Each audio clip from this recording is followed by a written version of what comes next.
Ratlam Jhabua Lok Sabha seat पर बात करें तो फूल वाली पार्टी लगातार बढ़त बनाई यानी कि जीत की ओर अग्रसर होती हुई दिखाई दे रही है। हमारे साथ वन मंत्री नागर सिंह चौहान यहाँ पर पहुँचे हैं। बात करें तो खास कर आज झाबुआ जो कांतिलाल भूरिया हमेशा दिल्ली गाडू गगड़ा जाने आज तुम्हें ढेकड़े ढकड़े तीन पार नाख्यो हेवी हो कड़ा कर नाखी। कांतिलाल भूरिया की गाड़ी दिल्ली अब नहीं जाएगी, अब मोड़ ढूंढाई जाएगी, क्योंकि जनता, झाबुआ जिले की जनता और झाबुआ विधानसभा की जनता ने ये दिखा दिया कि अब झाबुआ जिले में झूठ बोलने वाला नेता नहीं चलेगा। यहाँ विकास करने वाला नेता चाहिए, जबान देने वाला चाहिए, विकास और काम। आज आपने देखा होगा विक्रांत भूरिया को जीते 6 महीने हुए। विक्रांत भूरिया किसी परिवार में सुख दुख में गया, कभी दिल्ली तो कभी भोपाल तो कभी क्या, ये विजू जानता बहुत अच्छे से, ये उंगली पकड़ कर ले जाता था। तो 6 महीने में जनता ने विक्रांत भूरिया को आईना दिखा दिया। और मेरे जैसे नेता को, जब मैं 20-25 साल से ज़मीन पे काम कर रहा हूँ, 25 साल से लगातार, मैंने अलीराजपुर ज़िले का गांव-गांव देखा है। अलीराजपुर ज़िले के गांव-गांव में मुझे जानते हैं। और मैं अलीराजपुर का विधायक तो था, लेकिन मैंने अलीराजपुर ज़िले की जनता की सेवा मैंने 20 साल की है। और आज आपने देखा होगा अलीराजपुर ज़िले में मैं 73,000 वोट से जीत के आया हूँ, ऐतिहासिक वोटों से। और अलीराजपुर की जनता के विश्वास पे ही मेरी धर्मपत्नी को लोकसभा का टिकट मिला। और झाबुआ ज़िले के लोगों ने भी बहुत विश्वास किया, क्योंकि मैं 2003 से 8 के बीच में झाबुआ का विधायक भी रहा। और मैं झाबुआ ज़िले के 5 विधायक में सर्वश्रेष्ठ विधायक का प्रमाण पत्र नागर सिंह चौहान के पास था। ये सब जानते हैं, लक्ष्मण और सब लोग, और झाबुआ ज़िले के कार्यकर्ता भी जानते हैं। और मुझे लगता है कि जो हमने 2003 से 8 के बीच में झाबुआ ज़िले में जो काम और कार्यकर्ताओं के बीच में विश्वास जो प्राप्त किया है, उसके कारण मुझे लगता है कि झाबुआ ज़िले के, आपने देखा होगा पुराने जो वरिष्ठ जो घर बैठे हुए थे कार्यकर्ता, जिन्होंने सोच लिया था कि अब राजनीति करना ही नहीं है, वोट दे दो और घर चले जाओ, ऐसे नेताओं ने भी भारतीय जनता पार्टी के लिए घर घर जाके वोट मांगा है। नए लोगों ने तो करा ही है, वरिष्ठ लोगों ने करा, कनिष्ठ ने करा, युवाओं ने करा, हमारी बहनों ने करा। और उसी के कारण आज झाबुआ ज़िले में भी भारतीय जनता पार्टी ऐतिहासिक मतों से जीती है। अलीराजपुर तो मेरा गृह जिला है, रतलाम तो हमेशा भाजपा जीतती थी, लेकिन झाबुआ ज़िले का आप लोगों को भी समझ में नहीं आ रहा होगा कि हुआ क्या। तो मान रहे हैं कि तीनों विधानसभा पहली बार इस तरह की पलड़ा भारी होकर और बड़ी जीत की ओर। तो इसीलिए मैं आपसे कह रहा हूँ कि आप चैनल वाले हो तो हमारे कार्यकर्ता को पूछो, कि जनता को पूछो तो सही। अब जाना पड़ेगा अपने को, क्या हुआ, क्या पता लगाना पड़ेगा ना कि परिवर्तन हुआ कैसे। और इसीलिए ये सब एनालिसिस करने का विषय है। और जब आप जाओगे तो आपको बताएंगे कारण क्या है, क्योंकि झाबुआ ज़िले की जो झाबुआ की जनता है बड़ी दुखी। विक्रांत भूरिया से कोई जनता से मिलता नहीं है, वो लोगों के बीच में जाता नहीं है, भाषण देने से कुछ नहीं होता, पत्रकार वार्ता करने से भी कहीं नहीं होता। आपके खिलाफ लंबी लंबी तो मैंने कहा ना, कितनी लंबी आरोप प्रत्यारोप लंबे नारे लगाए थे। क्या नहीं बोला, कोई शब्द छूटा क्या, उसको पूछना, कुछ बचा मेरे बारे में।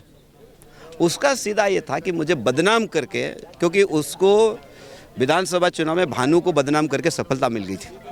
क्योंकि आपने देखा होगा भानु को भी झाबुआ जिले की जनता सब जानती है। भानु के बारे में उसने जिस प्रकार के रफ शब्दों का प्रयोग किया, उसने उस समय वो सफल हो गया। तो उसने सोचा था कि लोकसभा चुनाव में भी मैं नागर सिंह चौहान के खिलाफ बोलूँगा तो सफल हो जाऊँगा। लेकिन मैं आपको कह रहा हूँ कि एक बात आप देखो कि झाबुआ के लोकल जिले के किसी नेता के खिलाफ नहीं बोला भाजपा के। इसका क्या रास्ता, उसको पूछना। और आप लोगों ने पूछ भी लिया होगा, पूछ लिया ना आप लोगों ने कि झाबुआ के लोकल नेता के खिलाफ एक भी शब्द, क्योंकि झाबुआ के जिले झाबुआ के नेता और कांग्रेस के नेता, इनका आपसी टकराव होता है। लेकिन मेरा कांतिलाल भूरिया और विक्रांत से तो कोई टकराव, मैं तो अलीराजपुर जिले का रहने वाला हूँ और मेरा कोई झाबुआ ज़्यादा आना जाना भी नहीं था। तो उसके बाद मेरे खिलाफ जिस प्रकार के बाण उसने छोड़े, अगर आप भी सुनोगे तो आपको भी अच्छा नहीं लगेगा। और मैं सही कह रहा हूँ कि उसका बदला भी अलीराजपुर की जनता ने लिया, कि अगर हमारे नेता को, हमारे परिवार के व्यक्ति को इस प्रकार की बातें कर रहा, उसका भी बदला। और इसीलिए अलीराजपुर की जनता भी एकजुट होकर भाजपा में वोट दिया और कांग्रेस को मिट्टी चटाई। ये उसका कारण रीजन भी है। तो इसीलिए मैं विक्रांत से भी कहना चाहता हूँ कि नेतागिरी में नया है वो, उम्र में मेरे से छोटा है, लेकिन राजनीति में बहुत जूनियर है मेरे से। उसके पिताजी बहुत वरिष्ठ है, हम उसका सम्मान करते हैं। देखो मैं कांतिलाल भूरिया जी के पैर छूता हूँ आज भी जब भी भूरिया जी मेरे सामने कभी भी कहीं पर भी मिलते मैं उनके पैर इसलिए छूता हूँ कि हमारा आदिवासी नेता है, वरिष्ठ नेता है, उम्रदराज नेता है। हमेशा पूछना, आप कभी पूछना, मैं भूरिया जी के पैर छूता हूँ आज भी। आज कांग्रेस यहाँ पे जो हार हुई वो विक्रांत की वजह से, कांतिलाल की? देखिए, ये जो हार हुई है, मैं तो सही कह रहा हूँ, भूरिया जी ने एक भी स्टेटमेंट मेरे खिलाफ नहीं दिया, ज़्यादा कुछ भी नहीं बोला, क्योंकि चुनाव मैं भी नहीं लड़ रहा था, मेरी धर्मपत्नी लड़ रही थी। लेकिन ये जो चुनाव अभी जीत जाते तो आप क्या बोलते हैं? आप मुझे बताओ, अगर कांतिलाल भूरिया जीत जाते तो उसका श्रेय किसको देते? किसको माना जाता था ना इस इलाके को हिला के? चलो बताओ, आप कल यही कहते कि विक्रांत के नेतृत्व में विक्रांत ने फील्डिंग करी, विक्रांत ने ऐसा करा, उसके कारण कांतिलाल भूरिया जी जीत गए, और अब हार गया तो अब बताओ ठिकरा किस पे फोड़ेंगे अपन? आप बताओ ना मुझे। और ये झाबुआ, अलीराजपुर, रतलाम जनता जानती है कि हार का मेन कारण है विक्रांत भूरिया। और मैं आज आपके इस चैनल के माध्यम से कहना चाहता हूं, किसी भी नेता को व्यक्तिगत आरोप कभी भी नहीं लगाना चाहिए, क्योंकि मैं नया नेता नहीं हूं। मैं राजनीति अलीराजपुर जिले में करता हूं, जिला मुख्यालय पे रहता हूं, मेरा जिला है, और मैं 4 चुनाव जीता हूं। मेरी पत्नी जिला पंचायत का चुनाव 2 बार जीती है, और मेरी पत्नी को मालूम कितने वोट मिले? जिला पंचायत वार्ड का चुनाव जीती थी 14,000 वोट से, और जिला पंचायत के अध्यक्ष का जब चुनाव जीती थी 13 में से 12 वोट लेकर हम आए थे। मेरी बहू 3 बार से जनपद की अध्यक्ष है। मैं नगर पालिका अध्यक्ष 8 साल रहा हूँ। मेरे पिताजी बरसों से सरपंच है गांव के। मैं परिवार की बात क्या आपको ऐसा लगेगा, लेकिन हमने जो जनता की सेवा की है, जनता की सेवा क्या होती है। और आज भी आप कभी अलीराजपुर कार्यालय पे आना, मैं यहाँ खड़ा हूँ, मेरा कार्यालय आज भी जिंदा है, लोग बैठे हैं वहाँ काम कराने के लिए। मेरा कार्यकर्ता अगर कोई व्यक्ति गरीब आता है, उसको कहते कि नहीं वहाँ जाना पटवारी का, तो मोटरसाइकिल पे बिठा के उसका काम करते हैं हम लोग। और मैं आपको विश्वास दिला रहा हूँ, झाबुआ में आप देखना मैं कार्यालय खोल रहा हूँ, मेरे कार्यकर्ता बैठेंगे और गरीब की सेवा करेंगे, भले मैं रहूँ या नहीं रहूँ। यहाँ पर हम ऐसी व्यवस्था जमाएंगे कि कोई भी आम जनता भटक के नहीं जाना। ठीक है, काम हो या नहीं हो बात का विषय है, उसको पानी मिलना चाहिए, सम्मान मिलना चाहिए, इज्जत मिलना चाहिए। और वो भारतीय जनता पार्टी का हर कार्यकर्ता और मुझ पर और मेरी धर्मपत्नी के ऊपर झाबुआ, रतलाम, अलीराजपुर की जनता ने विश्वास जताया, मैं उस पर पूरा खरा उतरूंगा। आपकी धर्मपत्नी को सांसद बना के दिल्ली पहुंचाया है, और एक बड़ा इन इलाके की मांग थी, जो उन मांगों को आप कैसे जल्द पूरा करें? देखिए, मैंने चुनाव के समय मैंने 3-4 बातें कही थी, मैं आज आपको याद दिला रहा हूँ। पहला, झाबुआ में मेडिकल कॉलेज खोलना, ये मेरी प्राथमिकता है और मैं खोल के रहूँगा, ये पक्की बात है। हमने एक आपसे सवाल, मैं आपको कह रहा हूँ कि हमारी सरकार ने आज गांव-गांव सड़कें तो भेज दी। मेरी कोशिश ये रहेगी कि आने वाले समय में फैले में सड़कें कैसे बने, उसकी योजना बनाएंगे हम लोग। मेरी कोशिश ये रहेगी कि झाबुआ का हमारा बहुत सारा एरिया सूखा पड़ा है, हम आने वाले समय में हम कभी भी बात करते हैं तो एक ही बात कर, नर्मदा जी का पानी लाओ, नर्मदा जी का। ये लोगों की मेंटलिटी बन गई है। क्या हम झाबुआ जिले में पानी नहीं रोक सकते? क्या झाबुआ का पानी झाबुआ में नहीं रोक सकते क्या? उस और आने वाले समय में हम प्लान करेंगे। ऐसे कई चीज़ें हैं, हम आने वाले समय में हमारे जो लोकल लीडर है या झाबुआ के, उनके साथ बैठ के क्या अच्छी योजना बना सकते हैं, क्या अच्छी हम नीति नहीं बना सकते क्या झाबुआ जिले के लिए? हम नीति अच्छा बनाएंगे जिससे कि हमारा आदिवासी भाई बहन मजबूत हो और मुख्य धारा से जुड़े। और आपने देखा होगा कि पिछले 20 सालों में भारतीय जनता पार्टी के नेतृत्व में सरकार काम करे, उसमें आदिवासी का बहुत विकास हुआ है। ये तो 20 साल पहले क्या था बताओ? अब भी आदिवासी समाज साथ क्या था झाबुआ में, अलीराजपुर जिले में क्या था? आदिवासी भाई बाजार से अनाज खरीद के खाता था, मैं हमेशा बोलता हूँ, वो भी कैसे ब्याज से खाता था। लेकिन आज आदिवासी भाई बाजार से कोई खरीद कर नहीं खाता, बेचता है। हम ये चाहते हैं कि हमारे झाबुआ अलीराजपुर का युवा बेरोजगार नहीं, उसके लिए बड़े हर व्यक्ति हुनरवान बने, क्योंकि काम करने के लिए झाबुआ अलीराजपुर में बहुत है, सिर्फ व्यक्ति का हुनर नहीं है। आप देखते होंगे अभी बिहार के लोग यहाँ के काम कर रहे हैं, दिल्ली के लोग आके काम कर रहे हैं यहाँ पर, राजस्थान के लोग आके काम कर रहे हैं यहाँ पर, लेकिन अलीराजपुर झाबुआ जिले के जो हमारे युवा उनको मोटिवेट करने की आवश्यकता है। जो अच्छा किया है उसको सामने लाने की आवश्यकता है। और इसीलिए मैं आने वाले समय में हमारे यहाँ कौशल विकास केंद्र है। हमारी सरकार ने कौशल विकास केंद्र सब विकास खंडों पे खोले हैं। वहाँ पे हमारे अच्छे लेक्चरर भी हैं, वहाँ साथ साथ फैकल्टियाँ हैं। लेकिन वहाँ पर जब हम देखते जाते हैं, बच्चों की संख्या पूछते हैं कितने यहाँ पे बच्चे आए हैं ITI में, तो कोई ITI में 100 है, कोई 50 है, कोई 25 है, पूरे खाली पड़े। 10-10 करोड़ रुपए के हमने ITI बनाए हैं। मैं चाहता हूँ कि आने वाले समय में हमारे झाबुआ, अलीराजपुर, रतलाम जिले के जो ग्रामीण ITI बने उनको जीवित करना है। और हमारे जो युवा हैं उनको समझाना पड़ेगा कि हुनर के काम अगर आप सीखोगे तो आपको किसी के सामने हाथ जोड़ने की जरूरत नहीं। और ऐसे कई उदाहरण आपने देखा होगा।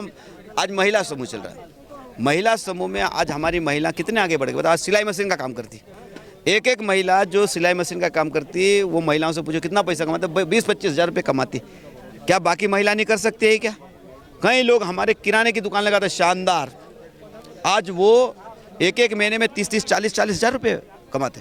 मैं आपको उदाहरण बता रहा हूँ कि मेरा अलीराजपुर जिले में एक ऑनलाइन चाय बेचता है। ऑनलाइन चाय, आदिवासी लड़का है, ऑनलाइन चाय। कभी अब आना, एक दिन में 2.5 कुंटल दूध की चाय बेचता है वो। कितने? 2.5 कुंटल दूध की चाय ऑनलाइन बेचता है वो।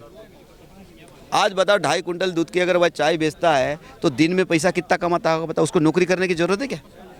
तो मैं चाहता हूँ कि हमारे झाबुआ, अलीराजपुर के युवा जो है, ऐसे हुनर उनमें होना चाहिए कि नहीं मैं ये करता हूँ, मैं ये कर सकता हूँ।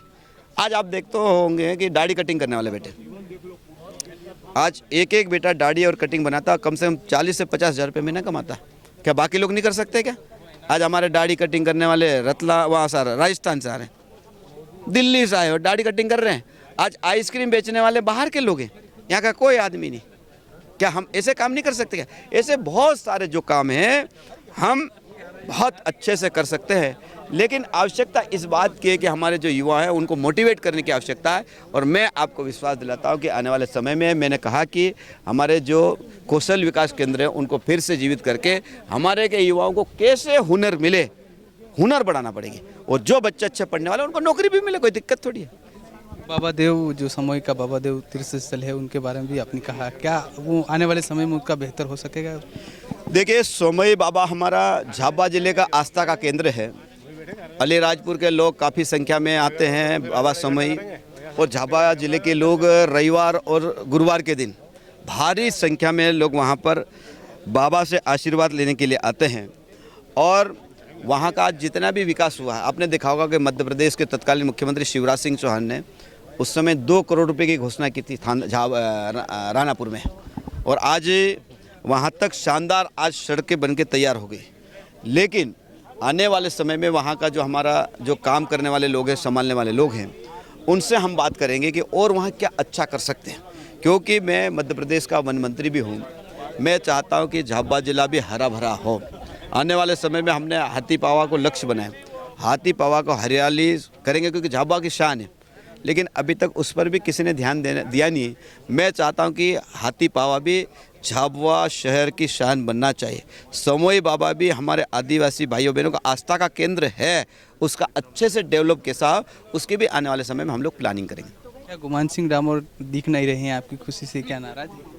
नहीं, गुमान सिंह डामोर जी के वो लगातार भारतीय जनता पार्टी का उन्होंने काम किया, लेकिन उनके अभी माताजी का निधन हुआ है। अभी कुछ दिनों पहले ही 12वें का कार्यक्रम हुआ है, तो मेरे पास सुबह उनका फ़ोन भी आया था कि उन्होंने मुझे बधाई दी। और गुमान सिंह डामोर भारतीय जनता पार्टी का कार्यकर्ता है, और भारतीय जनता पार्टी के कार्यकर्ता होने के नाते गुमान सिंह डामोर को भाजपा में सम्मान बहुत दिया। आपने देखा होगा कि जब वो नौकरी छोड़ के आए तो उनको विधायक का टिकट दिया। यहाँ के एक भी कार्यकर्ता ने उनके खिलाफ आवाज़ नहीं उठाई, और सब ने ताकत के साथ काम करके उनको विधायक बनाया। जब विधायक बनाया जनता ने झाबुआ की, तो उस समय भाजपा ने सोचा कि लोकसभा का टिकट इनको देना चाहिए, तो 6 महीने के अंदर उनको लोकसभा का टिकट दिया, और यहाँ से सांसद 5 साल बना के उनको रखा। तो गुमान सिंह डामोर को तो भाजपा के कहा जाने वाले हैं, हमारे रहने वाले हैं। और भारतीय जनता पार्टी कार्यकर्ता को जब जब जब जिम्मेदारी देती है। गुमान सिंह डामोर जी को हमारे मुख्यमंत्री जी ने जवाब में कहा कि गुमान सिंह डामोर जी को आप सक्रिय रहो, आपको कहीं ना कहीं जवाबदारी देंगे। और सुबह ही मेरे पास फ़ोन आया, उन्होंने मुझे बधाई भी दी है। उन्होंने कहा कि नरेंद्र मोदी जी की फिर से सरकार बन रही है और हम सब मिलकर इस झाबुआ अलीराजपुर जिले का अच्छा विकास करेंगे, क्योंकि वो हमारे पढ़े लिखे एजुकेटेड है। उनसे भी हम आशीर्वाद लेके क्या अच्छा झाबुआ जिले के लिए हम क्या कर सकते हैं, क्योंकि 5 साल उन्होंने दिल्ली के अंदर, भोपाल के अंदर जो उन्होंने काम किए, उनके जो काम बचे हैं उनको हम गति देंगे। तो ये है मध्य प्रदेश के वन मंत्री नागर सिंह चौहान। उन्होंने कहा कि दावा क्या है कि आने वाले समय में हम झाबुआ और अलीराजपुर और रतलाम की लोकसभा ने आशीर्वाद दिया है लोगों ने, उन्हें हम किस तरह के खरे उतरेंगे। और उनके कई मुद्दों पे हमने बात कही थी और उन मुद्दों को हम बिल्कुल खरे उतरेंगे और इस तरह की बात कही। तो हेवी रीते हूँ तुम्हारी उसमें फिर हेवी रीतनी खबर जानकारी लेना आवतोरी काका बाबा बदान राम राम।